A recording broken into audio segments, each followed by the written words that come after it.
Sorprende i ladri in casa, 44enne colpito con calci e pugni dai ladri che si danno alla fuga, paura a Breda di Piave. Il racconto della compagna dell'uomo, siamo ancora scossi, è il terzo colpo che subiamo. Allarmi in paese, il sindaco pronto a potenziare i controlli, da furti in corso, nuovo appello al ministro Nordio, ladri senza scrupoli, bisogna inasprire le pene.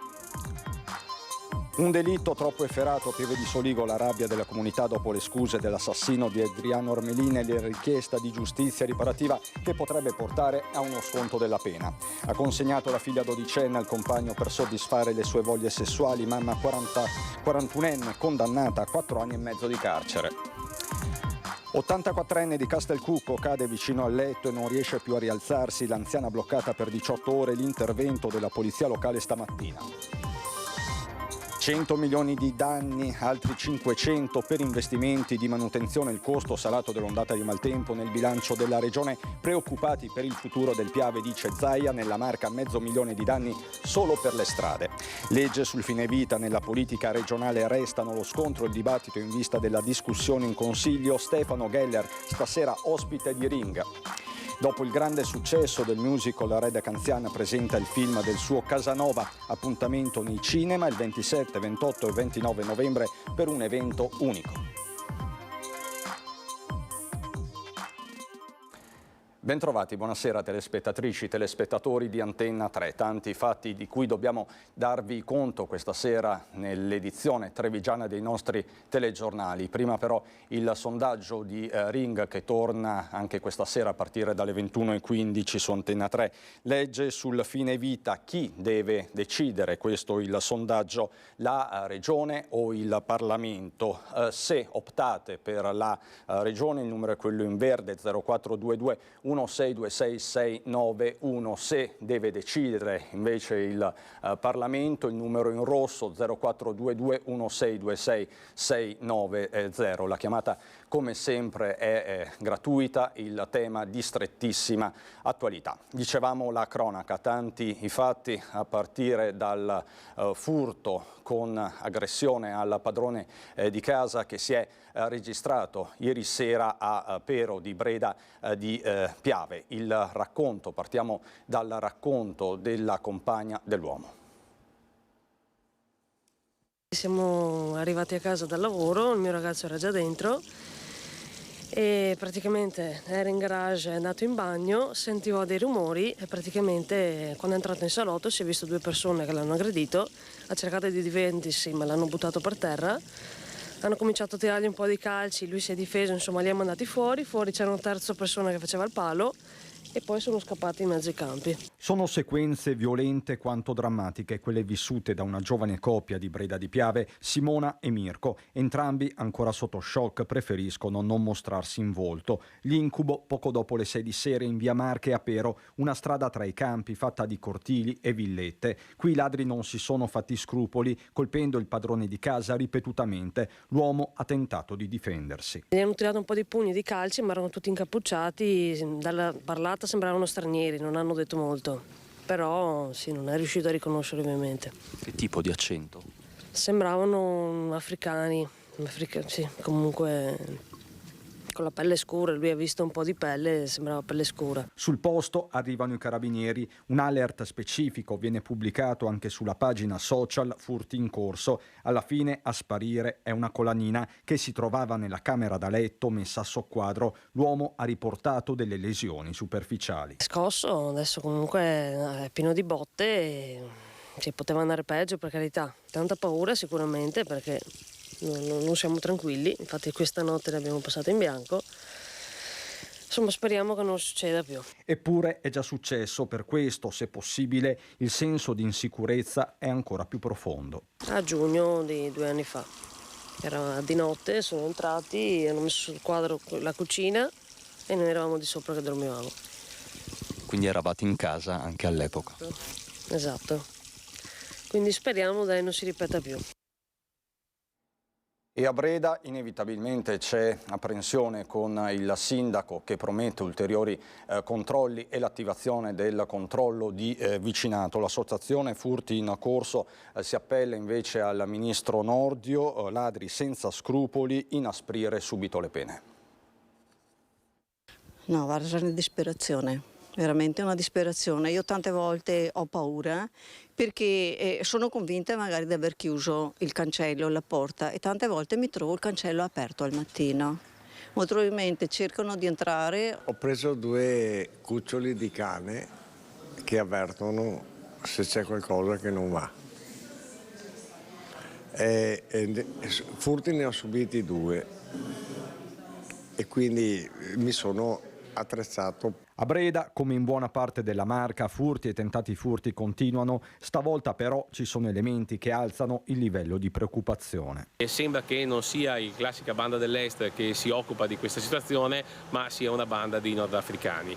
E questo è da sottolineare perché purtroppo hanno un modus operandi completamente differente, quindi non si fanno molti scrupoli di alzare le mani verso le persone che trovano dentro. L'unica soluzione per Demma sta nell'inasprimento delle pene, da qui il nuovo appello al ministro Nordio. Altrimenti siamo a livelli veramente di giustizia fai da te. Io lo sento tutti i giorni nei miei social che la gente inizia veramente a pensare, a voler fare giustizia fai da te, visto che la giustizia in questo campo sembra non ci sia. Altro fronte, quello dei controlli. Qualche pattuglia in più, probabilmente in orari diversi, soprattutto negli orari in cui si sa che queste persone agiscono. Quello. Se non c'è il personale per fare i controlli, quello è il problema. Dal canto suo il Comune preme l'acceleratore sull'avvio del controllo di vicinato. Si cercherà anche di rafforzare il pattugliamento con la polizia locale. Segnalate naturalmente immediatamente qualsiasi cosa possa essere sospetta. Chi ha impianti di allarme, anche se deve uscire per 5 minuti e andare a prendere il pane, lo attivi assolutamente, non ci perdiamo, non sorvoliamo su queste cose. Io faccio di tutto per rimanere tranquilla, avendo più fiducia in qualcosa di più grande, però alla fine non siamo per niente sicuri perché c'è di tutto e di più. Ancora furti, questa volta a Conegliano. Domenica scorsa ho letto che anche dal notaio Sciogli sono entrati e questo sabato sono entrati qua a casa mia. Non hanno pace i residenti di Parco Rocca, quartiere residenziale di Conegliano, colpito di nuovo dai ladri. Questa volta il raid è avvenuto presso l'abitazione di Stefano Sperandio, titolare di una tabaccheria in via Caronelli e vicepresidente dell'associazione di commercianti Conegliano in Cima. I malviventi, mentre si trovava in negozio, sono entrati nella sua casa poco lontano in viale Gorizia. Mi hanno messo sopra la casa, non hanno trovato nulla, hanno avuto poco tempo, non ho neanche nulla perché già 5-6 anni fa mi erano venuti a trovare. Era rammarico è di trovare tutto sottosopra, ovviamente ti violano la propria casa e quello non è piacevole. Entrati da una finestra sul retro hanno trovato davanti a loro Bruno, un pitbull di 10 mesi che hanno rinchiuso in una stanza nel corridoio. È un cucciolotto di 10 mesi, quindi sicuramente non hanno preso paura del cane, ecco, gli avrà scodizzolato. Sono stati più i danni che quello che hanno portato via, ci ha detto Sperandio. Sono riusciti a prendersi solo un orologio di poco conto. Resta il fatto che ti violano la propria privacy, cioè io ho trovato a camera mia sottosopra tutti i cassetti svuotati, i braccialetti, le vecchie carte di credito, cioè cose che non hanno nessun valore per l'amor di Dio, però rompe le scatole. Sono entrato in camera mio figlio nel bagno, non ho baltato, ho aperto gli stipiti del salotto. A Godega, San Fior, tante le case derubate negli ultimi giorni. A Conegliano invece questo raid è stato compiuto con ogni probabilità dalla stessa banda che ha rubato nell'abitazione del notaio Giuseppe Scioli, dove hanno portato via una cassaforte. L'altra volta stesse dinamiche, entrati dalla stessa finestra, l'altra volta si sono fatti 4 case, tutte qua attorno, quindi penso che il modus operandi sia molto simile. Per entrare in possesso di pochi euro non ha esitato a minacciare la vittima con una siringa sporca di sangue. Protagonista un 23enne trevigiano che ieri sera è stato arrestato a Vicenza dalla polizia. Il malvivente ha avvicinato un giovane con la scusa di cambiare alcune banconote per acquistare le sigarette, è riuscito a entrare in possesso del denaro. È poi fuggito con la minaccia della siringa, ma dopo l'allarme lanciato al 113 dalla vittima, che non l'ha mai perso di vista, è stato bloccato e arrestato dai poliziotti. Guai anche per un 22enne di Resana, vediamo perché. Dalla Castellana a Padova in scooter e con una scacciacani. Guai per un 22enne residente a Resana nel Trevigiano. il ragazzo era stato notato dai carabinieri che transitavano in via Montà, impegnato ad avviare uno scooter. Appena i militari dell'Arma si sono avvicinati, ha mostrato subito un atteggiamento agitato. Da un primo controllo è emerso che il mezzo era intestato alla madre del 22enne e che era privo di revisione. I carabinieri hanno inoltre scoperto che il giovane era senza patente in quanto era risultato positivo alle analisi tossicologiche e denunciato per guida in stato di alterazione psicofisica dopo un incidente nel novembre del 2022, sempre a Resana. Il 22enne è stato poi perquisito ed è spuntata anche una pistola scacciacani carica priva di tappo rosso. Era la perfetta riproduzione di una Beretta modello 92 in uso alle forze dell'ordine e di proprietà del padre del giovane. L'arma è stata sequestrata, il 22enne denunciato per il reato di porto d'armi ed oggetti atti ad offendere e sanzionato inoltre per guida senza patente. Lo scooter è stato confiscato. Un delitto troppo efferato. A Pieve di Soligo la rabbia della comunità dopo le scuse dell'assassino di Adriano Armelin, la richiesta di accedere alla procedura di giustizia riparativa che potrebbe portare a uno sconto della pena. Nicola Marcato. No, perché è stato troppo un omicidio violento. Suscitano un mare di polemiche le scuse di Mohamed Bouamaran, il 36enne marocchino che uccise barbaramente il 25 marzo dell'anno scorso Adriano Armelin all'interno della sua abitazione in via Schiratti. Dopo aver legato l'ex elettrauto, il marocchino lo aveva massacrato con 29 colpi utilizzando degli oggetti contundenti. Scappato con addosso il sangue della vittima, era stato visto da un vicino e poi arrestato. Ucciso per pochi spiccioli. Adesso Mohamed Bouamaran dice di essere pentito. Chiedo scusa per quello che ho fatto, mi dispiace tanto, vorrei incontrare i parenti di Armelin. Ha fatto sapere tramite l'avvocato Filippo Viggiano quando ieri mattina è iniziato il processo in Corte d'Assise a Treviso. L'avvocato ha chiesto in aula un percorso di giustizia riparativa per il 36enne. È una novità della riforma Cartabia, che prevede, se accolta, uno sconto fino a un terzo della pena. Ipotesi che ha creato un mare di indignazione e rabbia a Pieve di Soligo, a cominciare dal primo cittadino Stefano Soldan. Credo che maturare la consapevolezza dell'atto che questa persona ha compiuto, un atto così cruento, violento, sia naturale, anzi sia doveroso da parte di questa persona. Io credo che per le modalità, per quello che noi abbiamo appreso nel corso di questi anni dalle indagini, non ci possa essere l'applicazione della legge Cartabia. Non è diverso il pensiero di molti cittadini. L'assassino ha combinato un delitto troppo brutto, troppo violento. Per me uno così deve prendere minimo l'ergastolo. Torniamo alla strage del bus di Mestre. Alberto non si recò al pronto soccorso per questioni cardiache. L'avvocato della famiglia Rizzotto, famiglia che abita a Vazzola, smentisce quanto rivelato da alcuni quotidiani. Nessun accesso ospedaliero per ipotetici problemi cardiovascolari. Smentisce così quanto riportato da alcuni quotidiani l'avvocato Stilo, difensore della famiglia dell'autista Alberto Rizzotto, che la sera del 3 ottobre ha perso la vita sul bus precipitato dal cavalcavia di Mestre insieme ad altre 20 persone. Negli articoli si legge infatti che Rizzotto si sarebbe recato alcune volte al pronto soccorso nelle settimane precedenti l'incidente, lamentando malesseri che potevano essere riconducibili a problemi cardiaci. Ma, continua l'avvocato, vi si è recato a giugno scorso per motivi che restano riservati e che nulla hanno a che fare con i problemi al cuore. La documentazione sanitaria, conclude, è a disposizione della Procura e fa parte del materiale dell'autopsia che entrerà anche nel nuovo esame al cuore. L'unica certezza in attesa degli esiti, ribadisce l'avvocato, è che Alberto sia morto per la frattura del cranio provocata dallo schianto del bus al suolo. Resta poi attesa sugli esiti delle altre perizie, in particolare sull'assegnazione della consulenza sul bus. Un'istanza per sollecitarla l'ha depositata nei giorni scorsi proprio l'avvocato dei Rizzotto, convinto che la causa da cercare sia lì, come ne è convinto anche l'assessore Boraso, intervenuto nella trasmissione Ring. Ringrazio Media Nord-Est che ha focalizzato un tema È una foto molto eloquente che merita un necessario approfondimento di carattere tecnico istruttorio da parte della Procura e mi auguro che presto si arrivi alla nomina di questi super periti, perché non ci sarà solo il super perito della Procura, ma anche ognuno degli indagati avrà diritto di nominare un tecnico.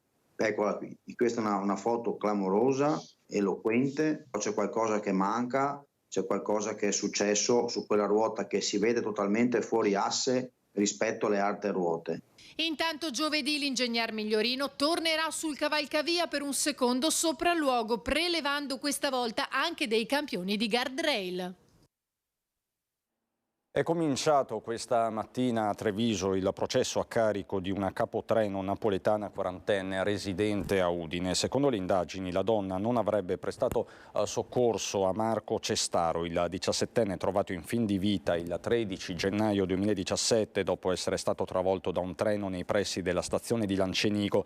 È morto dopo 3 giorni di agonia, un caso indagato a lungo, poi archiviato come suicidio. Il treno in questione passò circa una ventina di minuti dopo quello dell'investimento, ma secondo l'accusa non si fermò a prestare tempestivo soccorso, limitandosi a segnalare il tutto alla polizia ferroviaria. Un comportamento, quello del capotreno, che avrebbe fatto perdere minuti preziosi nel tentativo di salvare la vita al 17enne.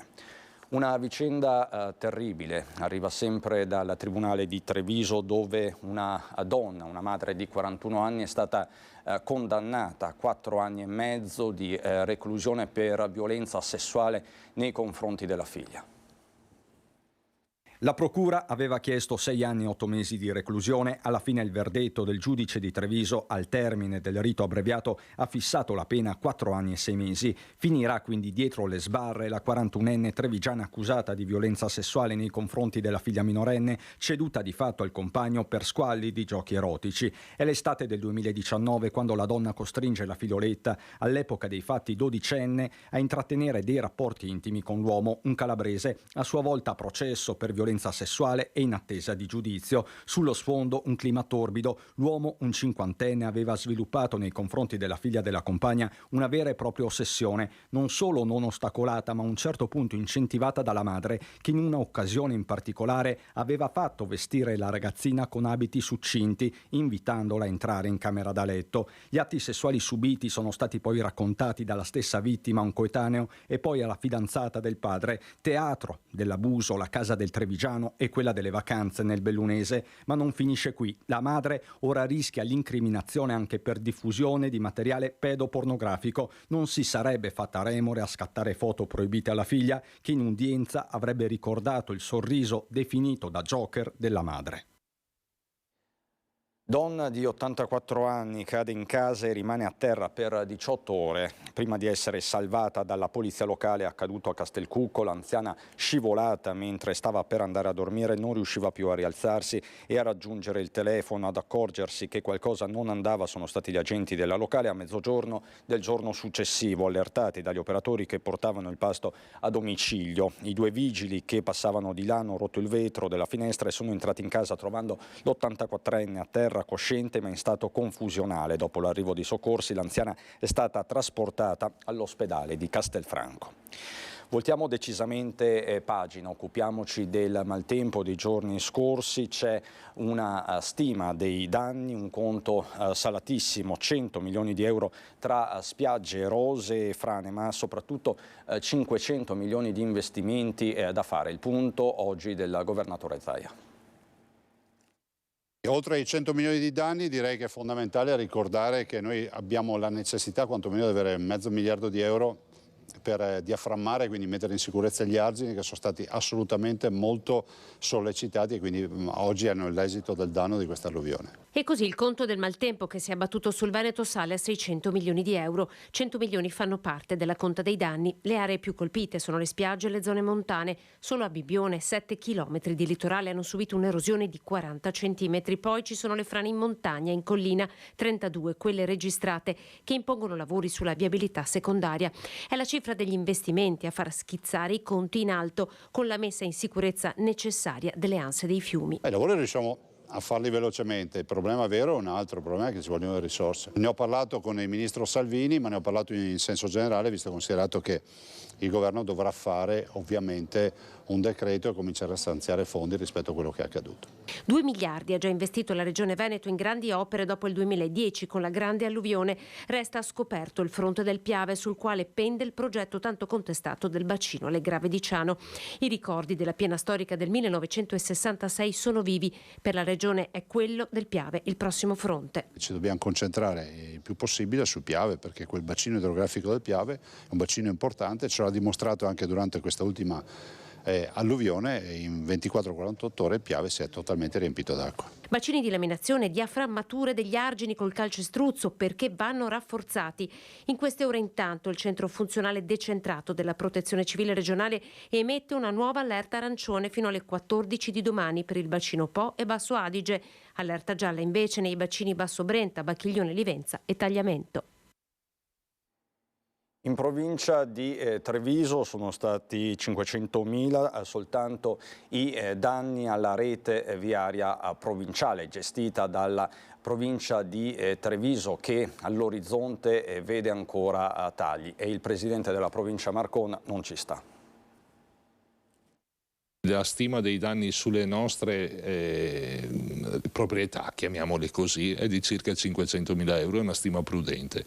La fascia pedemontana, il quartier del Piave e l'area ai piedi del Cansiglio sono le zone della Marca dove il maltempo dei giorni scorsi ha causato i danni maggiori, prevalentemente per frane ed erosioni di sponde, come sulla provinciale 152 tra Farò e Rolle e tra Valdobbiadene e Miane, la 36, sempre a Valdobbiadene, e la 151 a Sarmede. Noi siamo intervenuti oggi con risorse nostre per mettere in sicurezza questi tratti stradali, alcuni lavori sono ancora in corso e avremo bisogno delle risorse appunto per andare a ripristinare così come erano prima quelle strade. Servono risorse, ma la nuova legge di bilancio preannuncia tagli per province e comuni, questa è la stima per il Sant'Artemio. Circa 1 milione di quei 50 milioni che chiamano le province a concorrere al risanamento del bilancio dello Stato, per la provincia di Treviso inciderà per circa 1 milione, che ricordo si somma a quel gap che noi già paghiamo, perché noi oggi riceviamo 10 milioni in meno rispetto a quel che diamo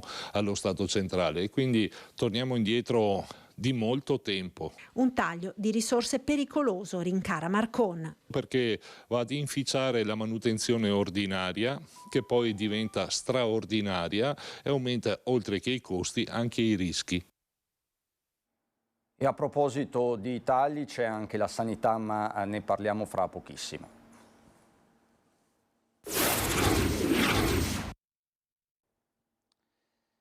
Di nuovo in studio, ritorniamo sui temi della sanità. Sono 20.000 le firme depositate in Consiglio regionale a Venezia dai sindacati per dire basta ai tagli alla salute. La carenza di personale è ormai cronica, in tutti i settori pubblici, comprese le funzioni centrali. Negli ospedali abbiamo bisogno di medici, di infermieri, di OSS, di personale sanitario nel suo insieme, di personale tecnico e di stessi amministrativi. Oggi quantificare il numero necessario è veramente difficile, noi diciamo almeno 5.000 persone nel comparto e 3.000 nell'ambito dei medici. Non c'è solo quello che viene definito il tracollo della sanità al centro della protesta della funzione pubblica della CGIL del Veneto, ma certo si tratta di uno dei settori più critici, di quelli dati più vicini al collasso. Il sindacato dice basta ai tagli alla salute e agli enti locali. Sono le 10:30 quando gli scatoloni che contengono 20.000 firme raccolte in Veneto lasciano Campo Santomè e imboccano le calli verso Palazzo Balbi, sede della giunta regionale, dove sono consegnate agli assessori Calzavara e Lanzarin. Ad aprile abbiamo iniziato una raccolta firme per chiedere un piano straordinario di reclutamento nelle pubbliche amministrazioni. Nell'arco di 10 anni abbiamo perso 6.000 lavoratori negli enti locali, abbiamo perso 3.500 lavoratori negli enti territoriali dello Stato, INPS, INAIL, ispettorati del lavoro. Le crisi economiche del 2008, del Covid e delle guerre attuali le stanno pagando i lavoratori e i cittadini, sostiene la CGIL, che chiede alla Regione Veneto di procedere subito con le assunzioni di chi sta in graduatoria in sanità e di farsi portavoce in sede di conferenza Stato-Regioni di un cambio della legge di stabilità 2024. Soprattutto i comuni più piccoli non riescono più a garantire i servizi alla cittadinanza, proviamo a pensare tutto al tema dell'assistenza sociale, tutto il tema anche dell'affiancamento alle persone più fragili. Tutto questo diventa sempre più difficile, sempre più complicato, quindi sbloccare le assunzioni è un tema importantissimo. Il 17 novembre sarà sciopero generale delle funzioni pubbliche di CGIL e UIL. Il 24 ci sarà lo sciopero di tutti i lavoratori, ma la mobilitazione non si fermerà finché non ci sarà una risposta dalla Regione e dal Governo. C'è un caso politico in comune a Treviso dopo il post al vetriolo di Silvia Nizzetto. Ha risposto a stretto giro di posta il sindaco Conte. Sono talmente tanto d'accordo che anch'io sono abituato talmente tanto a risparmiare, ma il passaggio che manca all'assessore Nizzetto, l'ex assessore Nizzetto, per poter giudicare è la conoscenza dello stato di fatto. Io rispetto al primo mandato ho 2 segreterie in meno. Da qui la decisione di assumere a tempo determinato fino a fine mandato l'ex addetta stampa della campagna elettorale Antonella Pasinato. Affiancherà a Pasinato l'assessore Gloria Sernagiotto, che ha preso il posto dell'uscente Silvia Nizzetto. Ed è proprio Nizzetto la destinataria delle parole del primo cittadino di Treviso, dopo il post al vetriolo pubblicato nelle ore scorse. Eccolo. Non posso non ricordare, si legge, che durante i 5 anni del mio incarico come assessore all'istruzione il Comune ha potuto risparmiare i costi dell'assunzione di una segreteria. Conte le risponde. Mi sembra davvero una polemica sterile, strumentale, inutile, che non interessa ai cittadini e soprattutto che non corrisponde alla verità. Assunzione a tempo determinato consentita dalla normativa, Conte lo sottolinea. Definendo la polemica del tutto strumentale, bastava una telefonata per capire, aggiunge, ma evidentemente lo scopo era un altro. In merito al cantiere della stazione, torna il sindaco a chiedere ai cittadini di fare uno sforzo, senza cedere al richiamo di facili polemiche. Ognuno di noi deve fare la propria parte. Noi come amministrazione stiamo cercando di limitare l'impatto di questo cantiere. RFI è stata richiamata alle proprie responsabilità. L'appello che faccio ai cittadini è: sapete che lì c'è un cantiere, se potete evitare quella strada evitatela, se non potete evitarla sapete che un po' di pazienza dovete anche portarla. Rimaniamo a Treviso dove rientra al liceo Canova la protesta degli studenti per il freddo nelle aule. Che temperatura avete in classe? Quella che abbiamo misurato noi ieri, 17, massimo 18 nelle ore più calde. Le lamentele degli studenti sono iniziate una settimana fa, classi al freddo al Canova sia nella sede centrale che nella succursale. L'accensione degli impianti di riscaldamento, specie nelle sedi storiche come queste, ha comportato qualche problema, come del resto già accaduto anche negli anni passati. La dirigenza si è attivata con la provincia, sono stati effettuati degli interventi e già stamattina la situazione è migliorata nella maggior parte delle aule. Noi rappresentanti d'istituto abbiamo agito a voce degli studenti, parlandone con la preside in riunione e avvisandola di appunto questo problema. La preside si è operata subito, abbiamo risolto il problema, la preside ha risolto il problema molto rapidamente. Infatti oggi sono state effettuate delle misurazioni all'interno delle classi e la temperatura oscillava attorno ai 20 gradi. Anche quest'anno sono in vigore le misure per contenere i consumi e contrastare il caro bollette. La temperatura minima nelle classi è fissata a 19 gradi con un margine di tolleranza. Effettivamente abbiamo avuto qualche problema di partenza così con la stagione climatica, però questa mattina abbiamo fatto le rilevazioni e abbiamo visto che i dati delle temperature sono coerenti con la temperatura standard, infatti nel 99% dei casi siamo sopra i 19 gradi. Qualche problema potrebbe ancora verificarsi domani nella succursale per l'annunciata sospensione dell'energia elettrica. Ci siamo preoccupati di avvertire i responsabili del riscaldamento chiedendo di anticipare di almeno un paio d'ore il riscaldamento degli ambienti in modo che per le 8:30 se dovessero staccare la luce troviamo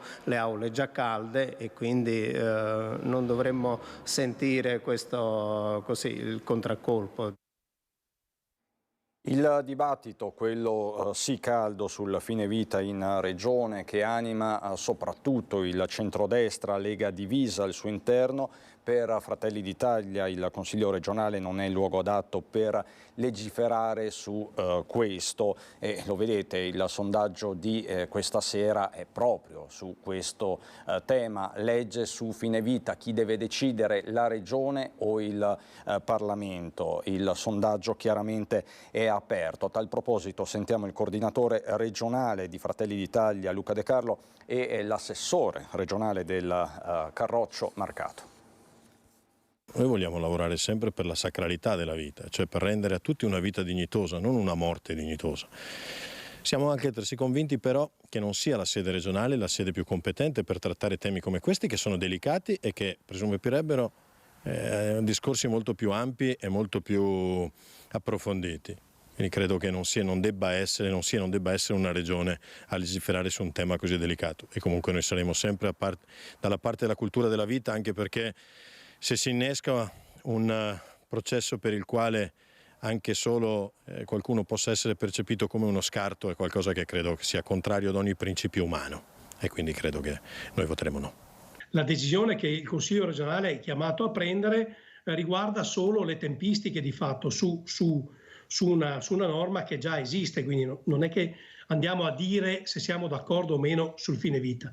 Si tratta solo di decidere le tempistiche. Il fine vita esiste già in Italia, e non esiste, ahimè, perché una classe dirigente politica ha preso una decisione, ma esiste perché un giudice ha deciso questo. E anche questo la dice lunga sulla capacità che hanno le classi dirigenti di dare risposte alle esigenze di un popolo. Un paese maturo, attento ai diritti, deve dare la possibilità di scegliere. Questo deve fare un paese, secondo me, all'altezza delle aspettative dei cittadini che rappresenta.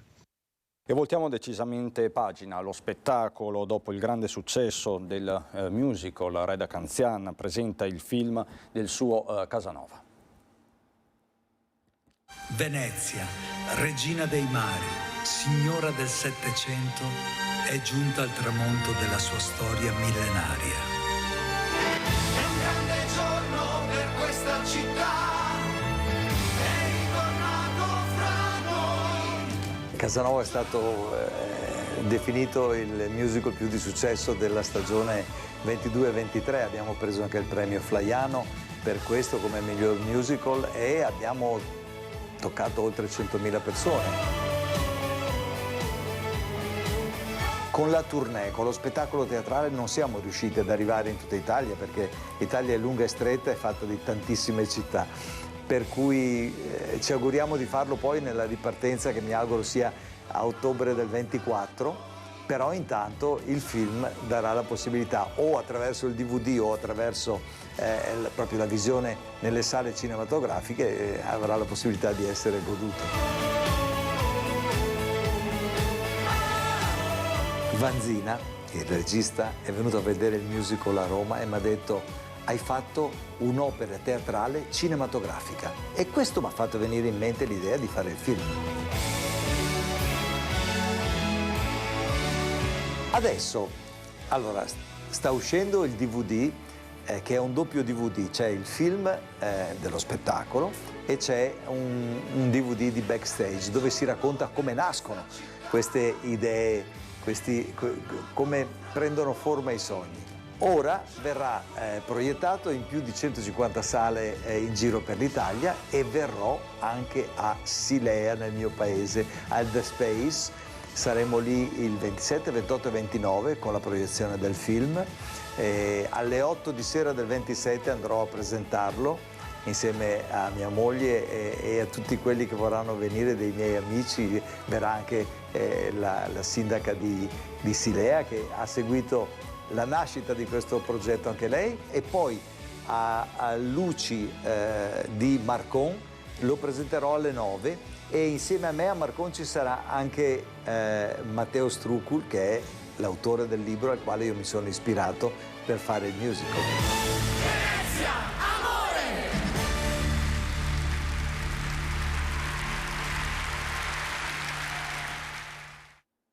E noi adesso andiamo a Belluno.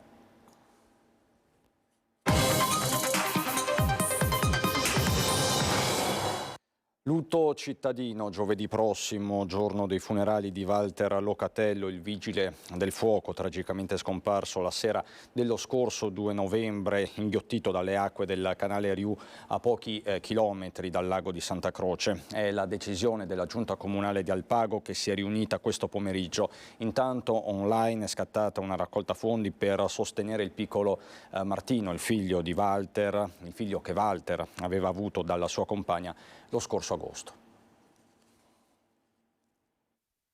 La piattaforma è quella di GoFundMe e la raccolta fondi è stata lanciata lunedì sera da Maurizio Torri, amico fraterno di Walter Locatello, il vigile del fuoco di 44 anni, annegato nel canale Riù in Alpago la sera del 2 novembre scorso nel clou dell'emergenza maltempo che ha investito la provincia di Belluno.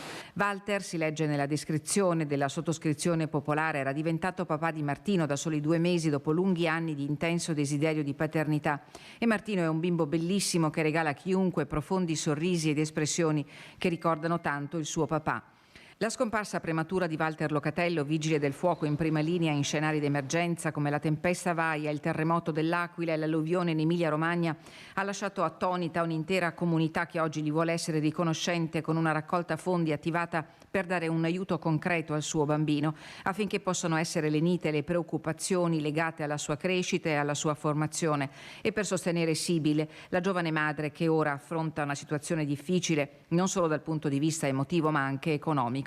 Nel giro di poche ore sono state numerose le donazioni che possono essere effettuate tramite bonifico bancario alle coordinate indicate nel sito di GoFundMe. Ogni centesimo raccolto, spiega l'amico fraterno, verrà devoluto interamente a Sibile perché possa continuare il progetto condiviso con Walter per la crescita del loro bambino. In queste ore è stata decisa la data dei funerali che saranno celebrati giovedì 9 alle 15 nella chiesa arcipretale di Puos. Per quel giorno, come disposto oggi pomeriggio dalla Giunta Comunale di Alpago, in tutto il comune sarà proclamato il lutto cittadino. Migliorano le condizioni di salute del 17enne di Quero, colpito da meningite meningococcica, ricoverato da sabato scorso nell'unità di rianimazione dell'ospedale di Feltre. Il quadro obiettivo e di laboratorio riferisce in una nota all'Ulsa Dolomiti sta evolvendo positivamente.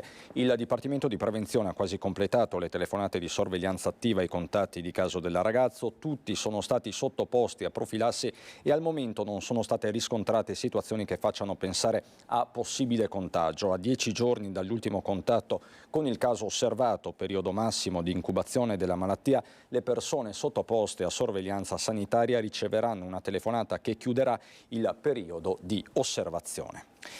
I temi amministrativi: il Consiglio provinciale ha approvato il piano di assetto territoriale del Comune di Belluno. I dettagli nel servizio di Tiziana Bolognani. Favorevoli, contrari, astenuti, unanimità. Diamo immediata eseguibilità. Favorevoli, contrari, astenuti. Il Comune avrà uno strumento dove poter lavorare, soprattutto in vista di un piano degli interventi che possa essere utile anche ai cittadini e allo sviluppo futuro della città e di tutte le frazioni. Voto unanime al PAT, il piano di assetto territoriale del Comune di Belluno, che questa mattina, al termine di un iter di verifica puntuale e veloce, ha ricevuto il via libera dal Consiglio provinciale. I PAT stabiliscono le aree di sviluppo dal punto di vista economico-commerciale, le possibilità anche di limitazione del consumo del suolo, di sviluppo abitativo. Devo dire che in un territorio come quello del Comune di Belluno è importante anche la valorizzazione dell'area del Nevegal, dove è stata sottolineata, e anche la possibilità di intervenire su edifici di proprietà provinciale attraverso degli accordi che potranno essere fatti col Comune di Belluno. L'ex caserma Fantuzzi è uno di questi e il suo futuro si conferma complicato. Noi abbiamo una parte che è quella della questura che sta procedendo con la fase progettuale, l'altra parte che dovrebbe essere destinata ad edilizia scolastica ha avuto uno stop da parte dell'Assemblea dei Sindaci, soprattutto perché dobbiamo fare tutta una serie di valutazioni. In ballo c'è la permuta fra provincia Demagno di Palazzo dei Rettori, sede della prefettura, che necessita di interventi di adeguamento sismico. Rinunciare a quel palazzo, dice Padrin, vuol dire perdere uno dei gioielli di famiglia. Poi c'è la questione delle scuole. Serve un nuovo edificio o quello che c'è può bastare? Noi abbiamo una scuola che è il Liceo Scientifico Galilei che ha bisogno di un intervento strutturale importante, quindi in un modo o nell'altro dobbiamo uscire da questo impasse. Da ultimo lo sviluppo del piano sciabile del Nevegalle, che resta ancora incagliato tagliato al problema acqua. Siamo sulla buona strada per risolvere questa questione che, ripeto, permetterà a ripartire la stagione invernale al Nevegal, che noi comunque chiamiamo questo colle, speriamo veramente possa ripartire alla grande. Cantiere Natale già in corso a Belluno, la città avrà un nuovo presepe, a firmarlo è lo scultore Luciano De Barba. La Sacra Famiglia riparata e protetta dentro le rovine del vecchio castello di Belluno. Per il Natale 2023 il capoluogo avrà il suo nuovo presepe realizzato in legno di cirmolo dallo scultore bellunese Luciano De Barba, premio FIDAPA all'ex tempore di scultura edizione 2022. 3 sculture a cui l'artista sta lavorando con scalpello e lima da settimane, che verranno posizionate ai primi di dicembre nella cornice suggestiva delle rovine di Piazza Castello di fronte al Belvedere. L'amministrazione comunale ha deciso di fare un regalo alla nostra città, un elemento di novità rappresentato da un presepe. Crediamo che questo elemento della tradizione possa essere un elemento in più per il Natale tradizionale della nostra città e che possa aggiungere maggiore calore a quelle che sono le festività natalizie del centro storico e non solo. Si parte perciò con la Natività, ma nei prossimi anni non si esclude di allargare il presepe ad altre figure della tradizione. Una volta posizionato nella grotta, il presepe sarà inaugurato con una cerimonia che darà ufficialmente il via agli eventi natalizi della città. L'amministrazione comunale, nonostante le ristrettezze di bilancio, sta facendo il possibile per assicurare a Belluno la tipica atmosfera da città alpina allestita per il Natale. Proposte per le famiglie e per i turisti che, come ogni anno, raggiungeranno il centro del capoluogo delle Dolomiti. Vi do un aggiornamento praticamente in tempo reale, appena uscita un'agenzia, un'ANSA, sulla pista da bob per le Olimpiadi di Milano Cortina. Non è il momento di fare previsioni, secondo il ministro dello sport Andrea Abodi. È il momento, dice, di fare un lavoro accurato, perché la decisione che verrà presa sarà una decisione importante, lo ha detto a margine di un evento. Aspettiamo ancora qualche giorno, ha aggiunto. La società Infrastrutture Milano Cortina sta lavorando per le valutazioni tecnico-economiche, quindi bisogna ancora aspettare. Era da giorni che si attendeva una presa di posizione anche del governo, del ministro. Così è, insomma, sul bob lavoro accurato per decidere, ma è ancora tutto in corso. È davvero tutto per la nostra edizione trevigiana e bellunese dei telegiornali. Vi lascio al meteo, buona serata.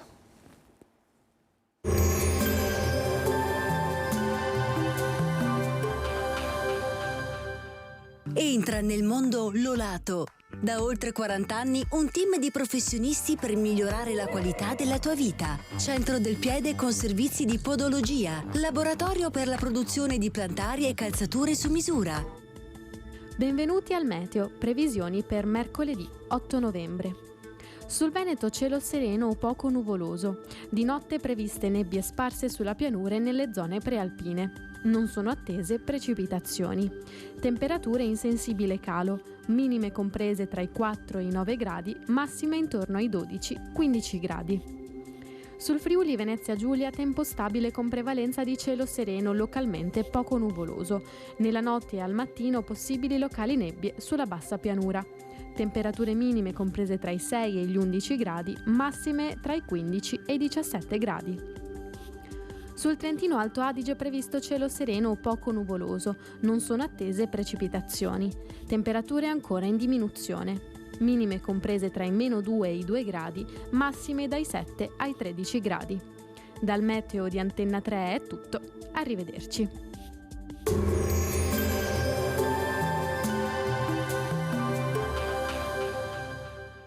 Entra nel mondo Lolato. Da oltre 40 anni un team di professionisti per migliorare la qualità della tua vita. Centro del piede con servizi di podologia. Laboratorio per la produzione di plantari e calzature su misura.